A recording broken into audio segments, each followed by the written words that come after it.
Margaret was 60 years old when she retired with exactly $100,000 to her name. Everyone told her it wasn't enough. Her family worried, her friends questioned her decision, financial advisors shook their heads and warned her she was making a huge mistake. But Margaret smiled quietly and said she had a plan. What happened over the next 8 years shocked everyone who knew her. And the dangerous moment that almost destroyed everything she'd built will leave you speechless. Before I tell you everything that happened to Margaret and how you can learn from her and safeguard your retire, I would really appreciate it if you can subscribe to my YouTube channel and share this video for others to learn. Thank you for doing that.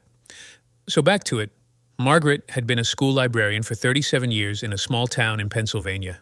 She never made a big salary, just enough to get by, pay her bills, and tuck away what she could into her savings account month after month, year after year.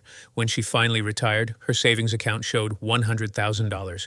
No pension waiting for her, no inheritance from wealthy relatives, just that single number staring back at her from her bank statement. Her daughter called her reckless. Her sister said she was living in a fantasy world. The retirement calculators online told her she'd run out of money in less than 10 years if she wasn't careful. Some said even sooner, but Margaret wasn't worried. In fact, she seemed more at peace than she'd been in decades. She had been planning something no one expected, something most people would call crazy, and it started with a decision that would break her family's heart. 3 weeks after her retirement party, Margaret put a for sale sign in front of her 3-bedroom house in the suburbs, the one she'd lived in for 24 years, the one with the garden her late husband had planted, the one filled with memories of birthdays, holidays, and the echoes of her daughter's childhood laughter. Her family was devastated. They couldn't understand. Why would she give up the security of a home? Where would she go? What was she thinking?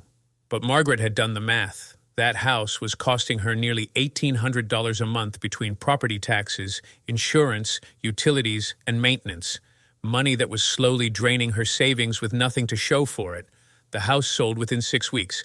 After paying off what was left on her mortgage, Margaret walked away with $80,000 in profit. She added it to her retirement savings. Now she had $180,000 total. Her daughter thought this was the moment Margaret would buy a small condo or rent a modest apartment somewhere warm. But then Margaret did something that made everyone think she truly lost her mind. She bought a small, used RV. Nothing fancy or luxurious. Just a 26-foot Class C motorhome with enough space for a narrow bed, a little kitchen with 2 burners, a tiny bathroom, and a small dinette table where she could read. It cost her $22,000 from a retired couple in Ohio. Her daughter cried when she saw it. Her friends stopped calling, too uncomfortable to voice their concerns. They thought Margaret was throwing her life away, that she was running from her grief, that this was some kind of breakdown. But Margaret wasn't running. She was finally living. She packed her clothes, a few cherished photo albums, her favorite books, a coffee maker, and a framed picture of her late husband. Then she pointed her RV west and drove away from everything she'd ever known. For the next 6 months, she lived simply and intentionally. She parked at campgrounds that cost between $12 and $18 a night. She cooked her own meals from local farmers' markets. She read by lantern light. She hiked trails she'd only seen in magazines. And every single morning, she woke up somewhere beautiful. The Rocky Mountains of Colorado, the red deserts of Arizona, the misty coastlines of Oregon, the plains of Montana. Her monthly expenses, less than $1,200, sometimes even less, no rent, no mortgage, no property taxes, just gas, food, campground fees, and her phone bill.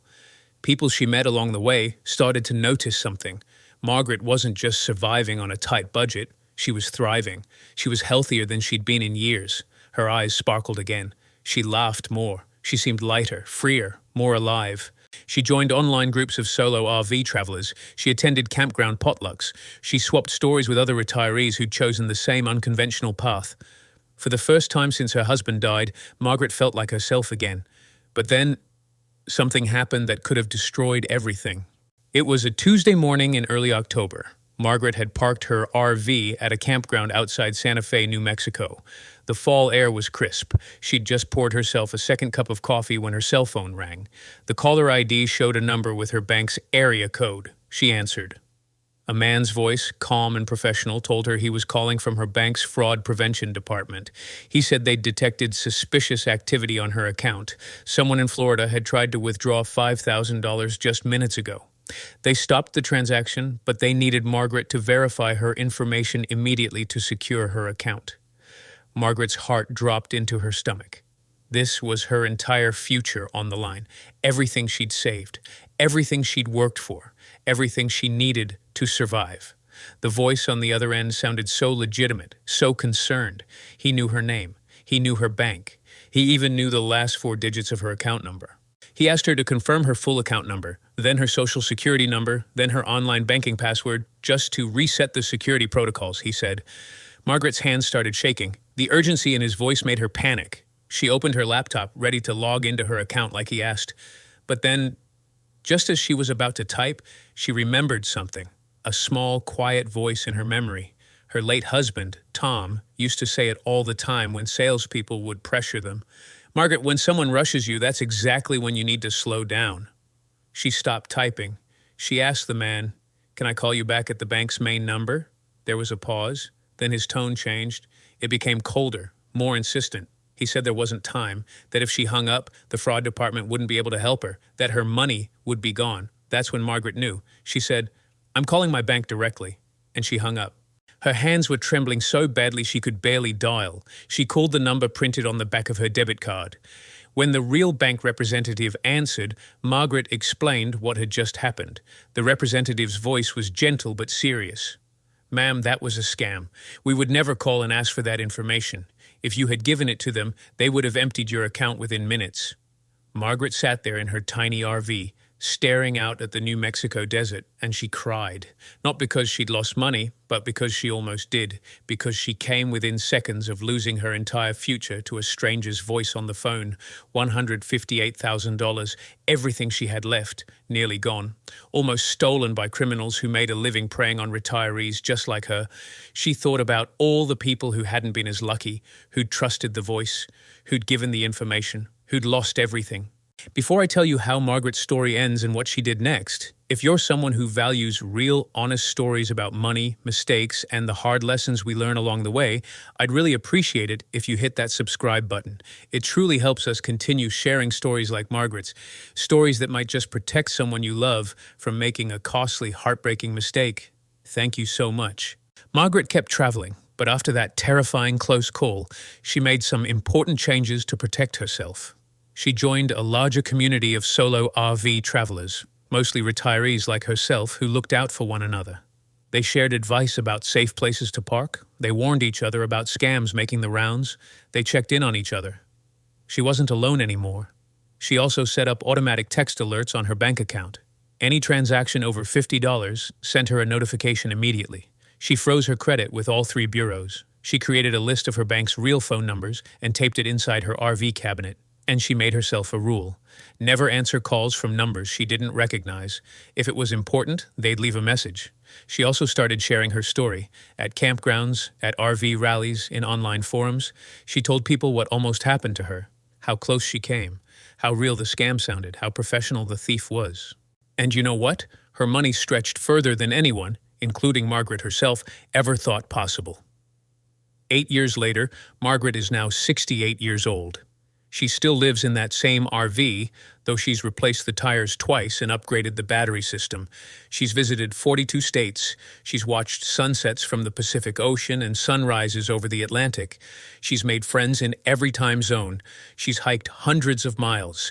She's seen eagles, bears, whales, and wildflowers that took her breath away. And her savings? She still has over $115,000 left in her account.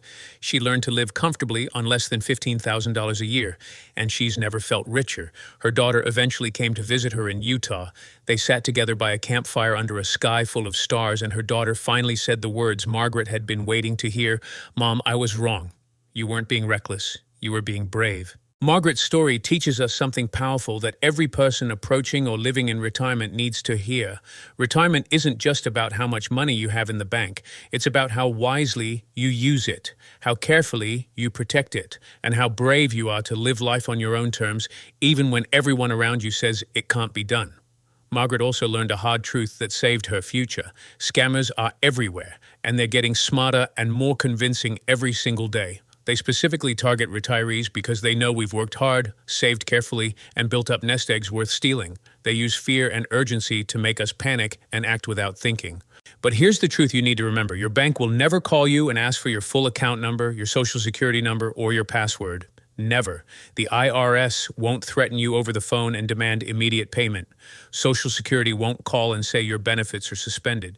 And if anyone at all, which pressures you to act fast, to not hang up, to not verify their identity, that's your clearest sign to slow down, hang up, and call the real number yourself. Write it down.